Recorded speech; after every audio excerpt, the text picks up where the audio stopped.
Bonjour, chers amis, bonjour. Je vais vous raconter une nouvelle histoire, une histoire vécue dans la série En direct du passé. Cette histoire, je l'ai nommée Les deux soucoupes de verre. Tout commence un jour par une amie qui me raconte que c'était une ch'ti. Elle avait passé son enfance dans une ferme dans la région lilloise. Une vie de labeur, une vie d'agriculteur, qui ne laisse pas beaucoup de temps au loisir ni au farniente, car il y a le bétail, il y a les champs, le travail des champs, les saisons qui se succèdent, et ma foi, ces gens-là ne s'arrêtent pas de bosser. Enrico Macias avait dit que ces gens-là avaient dans les yeux le bleu qui manquait à leur décor, je ne sais pas, mais en tout cas, ce qui est sûr, c'est qu'ils ont dans leur cœur la chaleur, cette chaleur qu'ils n'ont pas dehors, comme il disait, dans les gens du Nord. Alors, ils ne passaient jamais de vacances, ces gens-là, à cause de toute cette charge de travail. Et un soir de décembre 1943, voilà ce que cet ami m'a raconté, une famille s'est présentée. Elle s'est présentée à la ferme et ces gens, car ils étaient trois, un couple et un jeune enfant de 10 ans environ, paraissaient très fatigués. Visiblement, cela faisait plusieurs jours qu'ils n'avaient pas mangé grand-chose, ou peut-être même rien mangé. Leurs vêtements étaient plutôt des haillons. Ils avaient l'air malheureux. Ils ne savaient pas s'exprimer en français. Et ils avaient abouti sur ce tout petit point de la carte géographique de France. On ne sait pas trop comment. Mais ce qui était certain, c'est que les agriculteurs, le couple d'agriculteurs, les parents de mon ami, ont tout de suite vu la peur qu'ils portaient en eux. Plus qu'une peur, un sentiment de désarroi, d'abandon qui touche les gens quand ils n'ont plus rien à espérer. Et devant cette détresse humaine, ils ont accueilli ces braves gens, ils les ont accueillis chez eux. Ils ont compris évidemment que ces braves gens, eux aussi, qui étaient en haillons, fuyaient la guerre. Car pourquoi sans ça traverser les routes à pied avec un jeune enfant en pleine guerre, en pleine Seconde Guerre mondiale? Donc, ils ont compris qu'il fallait les cacher quelque part dans la ferme, car ils se doutaient bien qu'ils avaient peur d'être pris, surpris, repris et peut-être, on ne sait pas, peut-être envoyés dans des camps de détention ou d'extermination.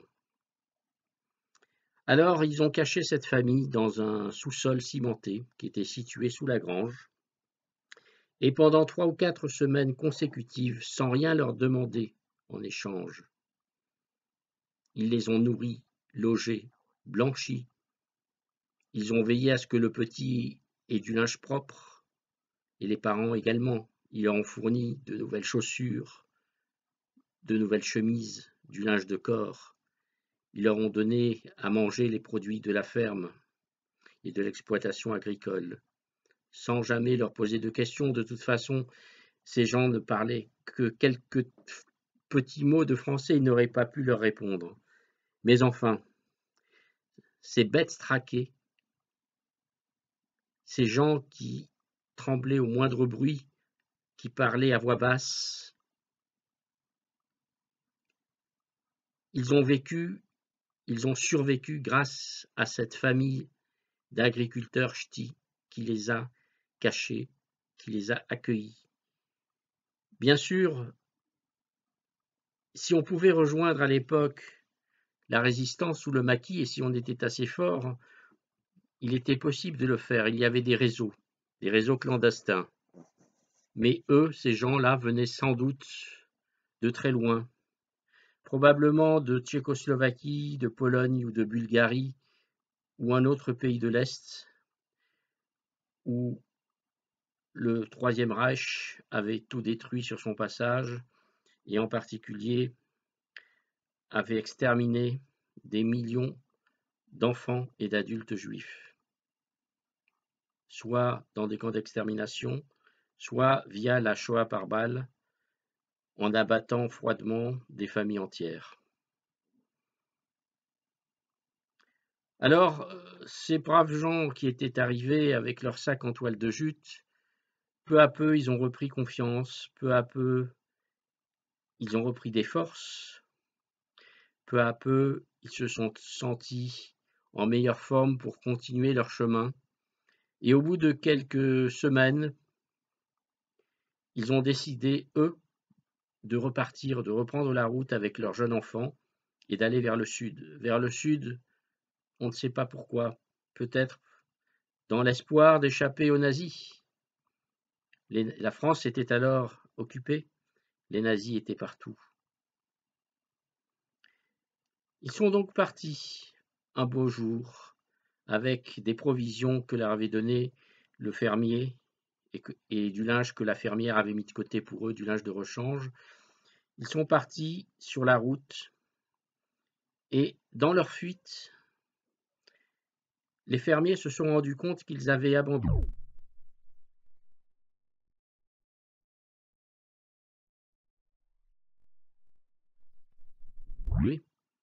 dans ce sous-sol cimenté 2 objets, 2 soucoupes de verre. Alors la fermière les a gardées, ces soucoupes, elle ne les a pas jetées.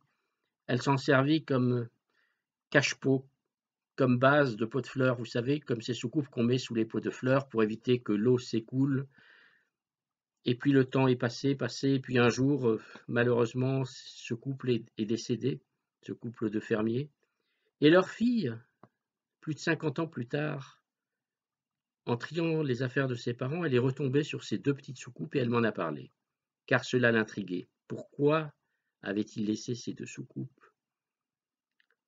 Alors comme elle m'en a parlé, je lui ai demandé si elle pouvait me les montrer, et un jour elle me les a apportés. C'étaient des objets, m'a-t-elle dit, qui ressemblaient à des espèces d'étoiles, où il y avait des étoiles dessinées dessus. Et en fait, en me les montrant, j'ai tout de suite vu qu'il s'agissait, vous savez de quoi? Il s'agissait des soucoupes où on pose les bougies du Shabbat. Et ces braves gens avaient transporté sur des centaines, peut-être des milliers de kilomètres, ces 2 soucoupes de Shabbat dans leurs affaires. Car ces 2 soucoupes, c'était tout un symbole. C'était le symbole du peuple juif. Et s'ils les ont laissés à ce moment-là, c'est qu'ils ont eu peur que cela les compromette s'ils se faisaient arrêter, un peu naïvement peut-être, mais en tout cas, ces soucoupes sont restées. En fait, il y avait un grand cercle et une étoile de David au milieu. Alors je l'ai dit à mon ami, j'ai dit, mais tu sais, ça n'a pas beaucoup de valeur matérielle, mais ça a une valeur symbolique extraordinaire, ces 2 soucoupes. Alors ce que je te propose, ce que j'aimerais bien que tu m'en offres une des 2, que tu gardes l'autre. Car je te promets que cette soucoupe, je vais raconter sa vie aux gens. Je vais raconter qu'il y a une famille anonyme. On ne sait pas comment elle s'appelait. On ne sait pas d'où elle venait. C'était une famille juive en fuite, comme tant d'autres en Europe. Et je raconterai que tes parents ont été des justes, qu'ils n'ont pas demandé d'argent, qu'ils n'ont pas demandé d'où ils venaient. Ils ont certainement compris qu'ils étaient juifs et qu'ils étaient en fuite.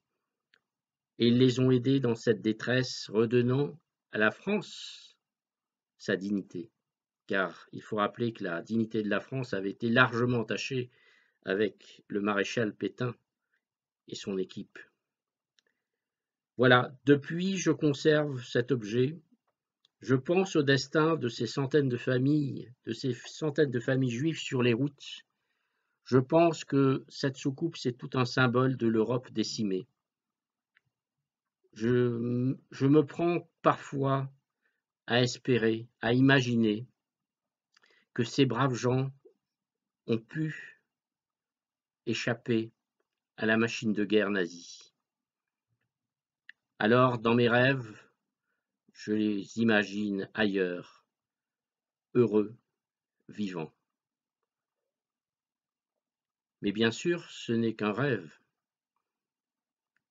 Alors je pense qu'aujourd'hui, il est plus que temps de rendre hommage à tous ces justes de France, car ils furent nombreux, pasteurs, agriculteurs, instituteurs, médecins, policiers, maires, prêtres, et j'en passe. Toutes ces personnes courageuses qui, dans de multiples régions de France, ont porté secours et aide aux familles juives. Pas seulement aux enfants juifs, aux enfants cachés, mais à des familles entières. Ainsi, ils ont rempli, comme ils le disaient souvent, leur simple devoir d'être humain. Et je crois que c'est là une leçon dont nous devrions nous inspirer, car aujourd'hui, beaucoup ne remplissent pas ce devoir fondamental, car en sauvant la vie d'une famille, ils ont souvent sauvé la vie de milliers de juifs. Ils n'ont pas cherché par la suite, ils n'ont jamais cherché à recevoir de distinction ni de médaille. Ils ont simplement agi en êtres humains. Et je crois que c'est ce qu'il faut retenir de cette histoire, car en ce temps-là, la barbarie faisait loi. Ils risquaient leur vie, car protéger et accueillir des juifs, c'était considéré à l'époque comme un délit extrêmement grave qui était puni de la peine de mort. Voilà, je tenais à vous raconter cette histoire et à remercier cette famille du Nord, encore une, qui n'a jamais été citée, qui n'a pas cherché à l'être, qui n'a pas sa plaque sur un monument, ni son nom dans les livres concernant les gens qui ont été cachés ou qui ont caché des Juifs pendant la guerre. Ils ont fait simplement leur devoir d'homme. Et je trouve que c'est cela qui est très beau dans cette histoire. Je vous remercie de m'avoir écouté et avant de nous quitter, je vais vous montrer cette soucoupe de manière à ce que vous puissiez voir et partager l'émotion que j'ai eue en la découvrant. Elle est toujours avec moi, chez moi, et elle a une valeur extrêmement forte dans ma tête. Merci et à bientôt pour une autre histoire.